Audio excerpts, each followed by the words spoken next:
Jusqu'à midi, vous écoutez Samedi de lire avec Amélie Boivin-Infield au FM 103.7. Bonjour tout le monde, bienvenue à l'émission Samedi de lire. Et cette semaine à l'émission, je reçois un auteur que j'aime beaucoup, Pierre Salanski. Bonjour Pierre, ça va bien? Bonjour Amélie, ça va très très bien. Et pour les gens qui ne te connaissent pas encore, Pierre, tu es d'origine française, mais de nationalité canadienne. Oui, en fait, je suis le produit de parents polonais qui ont émigré en France. Donc je suis né en France, je suis né français par le droit du sol. Et il y a 17 ans, pour ouvrir Ubisoft au Québec, je suis venu au Québec avec femme et enfants. Et depuis maintenant, je pense 7-8 ans, je suis citoyen canadien et également français, mais plutôt québécois même, puisque j'habite Montréal et je vis au Québec et je pars en vacances dans les Laurentides ou dans le Maine et puis parfois dans le Sud. Voilà. Donc je retourne même pas en France pour... je retourne plus en France pour les vacances, juste pour le travail, mais jamais pour les vacances. Alors tu t'ennuies pas de la France? Non.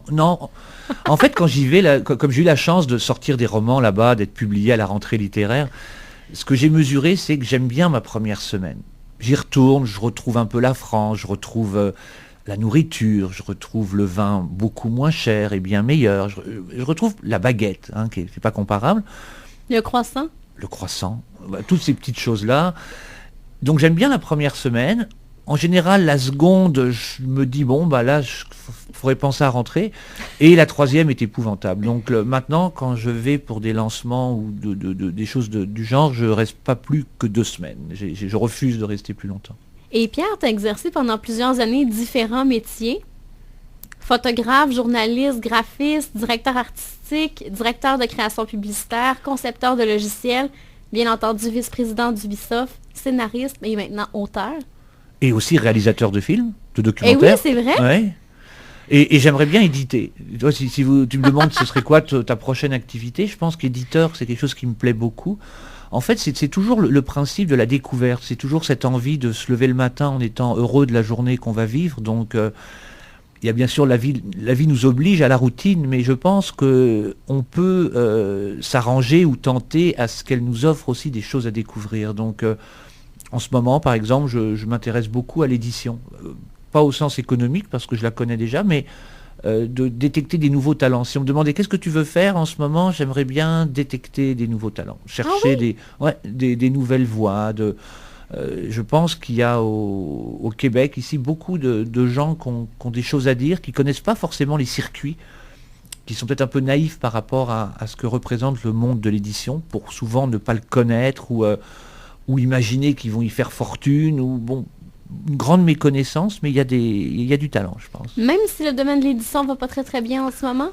Je pense pas qu'il aille si mal que ça. Je vous assure, moi j'ai beaucoup d'éditeurs qui m'invitent manger, on discute. On mange rarement un sandwich, ils ont des voitures plutôt neuves. Je veux dire, je dis pas que le marché est florissant. L'édition en soi, qu'est-ce qui est bousculé, c'est l'édition papier. Parce qu'il y a l'émergence de l'édition électronique, mais l'éditeur reste l'éditeur. C'est des gens qui, depuis 500 ans, vivent sur la même économie. On imprime, on donne 10% à l'auteur.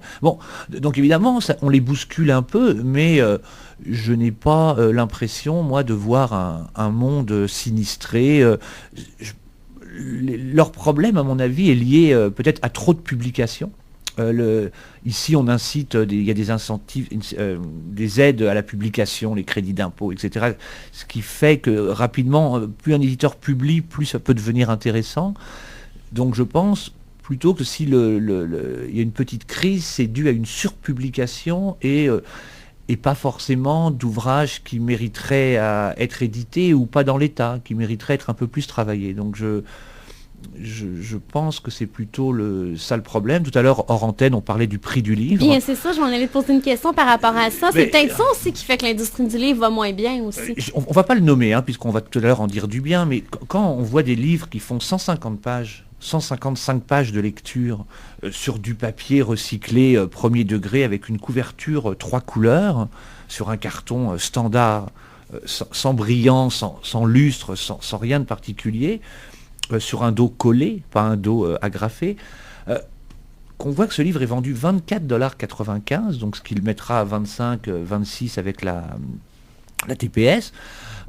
on peut se demander, est-ce que le problème de cette industrie n'est pas aussi que le produit devient trop cher? Et comparé à d'autres divertissements, comme les spectacles, ça coûte à peu près le même prix qu'un billet de spectacle. Exactement, donc face à la concurrence qui existe, louer un film, ça coûte pas cher. Bon, il faut le comparer à l'acheter, mais acheter un film vaut le même prix. Ce que je veux dire, je pense que le produit, il faut faire attention à ce qu'il ne devienne pas trop cher. S'ils éliminent des lecteurs parce que le lecteur ne pourra plus acquérir le livre, c'est sûr qu'ils vont aller un peu moins bien et ils se seront trompés de raison pour laquelle ils vont moins bien. Moi, je vois dans les salons du livre, c'est toujours une grande, grande leçon d'humanité et de voir qui lit exactement. Parce qu'on a cette impression que la lecture, la littérature, c'est des gens, vous savez, lettrés, etc. Alors que c'est pas vrai du tout. C'est complètement faux. D'ailleurs, si les grandes surfaces vendent de la lecture et qu'on ne la juge pas, c'est aussi parce qu'il y a une clientèle pour la lire. Moi, combien de fois dans les salons, je suis très surpris de cette famille. Je ne vais pas dire qu'elle a l'air modeste, mais c'est l'impression qu'elle donne où chacun a son sac avec un seul livre. Ils vont aller dans le salon. Papa, maman vont acheter un livre à 2 et les enfants vont acheter un livre chacun. Donc il ne faut pas se barrer du lectorat peut-être moins fortuné parce que de toute façon, en termes de masse et de pourcentage, c'est le plus important. Donc je dirais aux éditeurs de faire attention. Là, mon roman Les Poissons, qui est sorti il y a 7 ans, ressort en édition BQ, la Bibliothèque québécoise, qui est l'édition de poche. Et je sais qu'avec Arnaud Foulon, le directeur des éditions Hurtebise, j'ai eu des discussions où j'étais très ferme, et lui n'a pas été contre, de ne pas être vendu cher. C'est-à-dire que, et c'est pas parce que j'en ai vendu beaucoup avant, c'est que simplement, moi je considère que mon livre à 11,95 $, il est à son prix.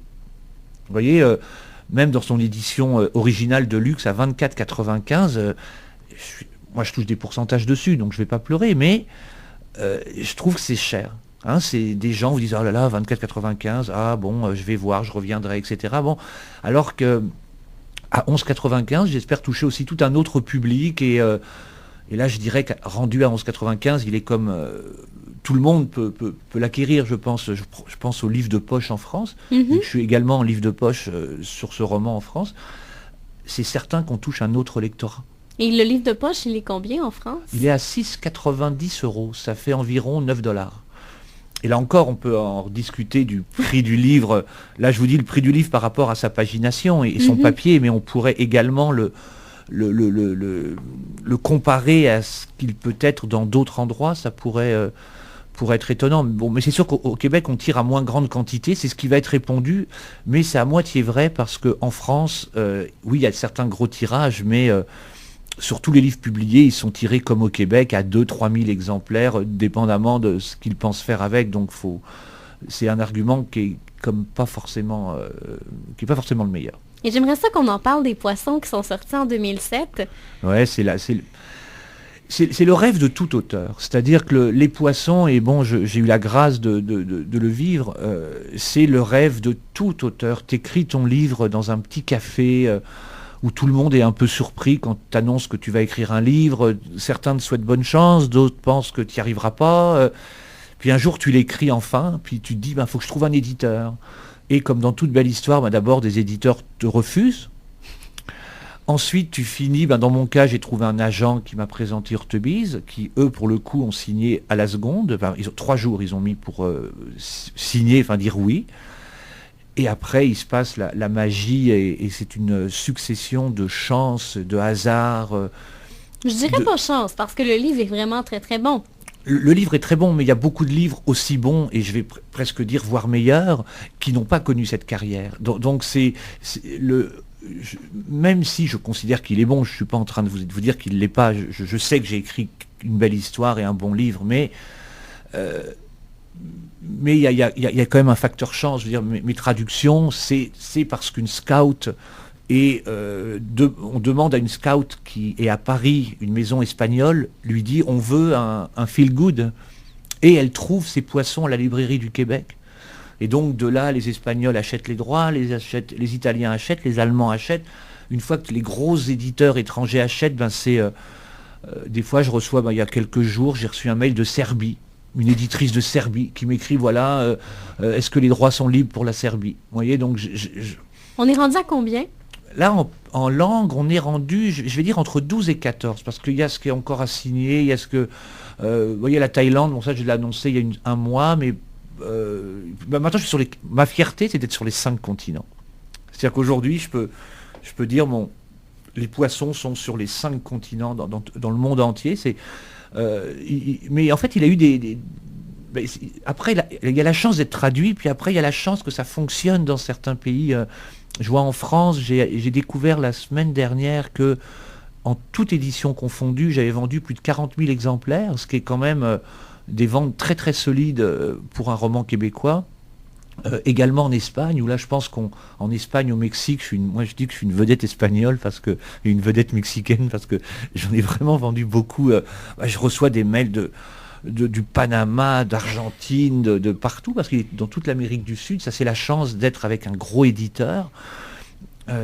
Puis dans certains pays, il a eu plus ou moins de succès, mais toujours bien reçu, toujours des bonnes petites critiques, etc. Mais là, il est sorti en Angleterre il y a quelques mois. Je pense que c'était pas mal. Ça a été il y a eu 4 ou 5 tirages, donc c'est plutôt bon signe là, mais pas forcément des gros, je sais pas. Mais après, c'est la magie, c'est beaucoup plus facile de vendre les droits pour un 15e pays que de les vendre pour le premier. Moi, je suis entouré de confrères qui me demandent comment tu as fait, qu'est-ce qu'il faut faire, etc. C'est sûr qu'il faut éventuellement connaître du monde, mais vraiment, je mettrais ça sur la chance. À mon sens, il y a au Québec une personne qui est vraiment une vendeuse de droits à l'étranger. Donc bien sûr, il y a mon agent, mais chez certains éditeurs, il y en a qui sont plus performants ou plus au fait des choses. Il y a Carole Boutin, qui est chez Librex, qui est, à mon avis, la grande vendeuse de droits à l'étranger. Il y a Antoine Tanguay, là, qui part avec sa valise et sa voiture dans le monde entier.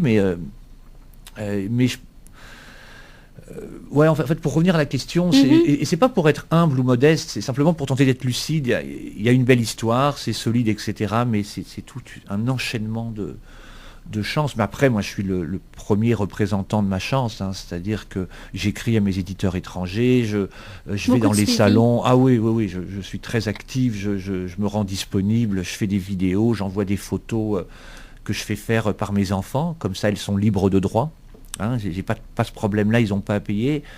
Donc sur Facebook, sur les réseaux sociaux, j'essaye de soutenir ça. Donc aujourd'hui, un écrivain, il doit être promoteur. C'est-à-dire que, sauf pour certains, mais un écrivain qui veut exister, vendre, être présent, doit être son propre promoteur. L'époque de l'écrivain maudit qui reste enfermé dans sa forêt et qui répond à personne, je pense qu'aujourd'hui, sauf une œuvre titanesque, quoi, vraiment une œuvre dont personne pourrait passer à côté, je pense qu'il faut que les écrivains accompagnent leurs produits. Si tu me permets, Pierre, on va aller en musique et on se reparle dans les prochains instants. Oui.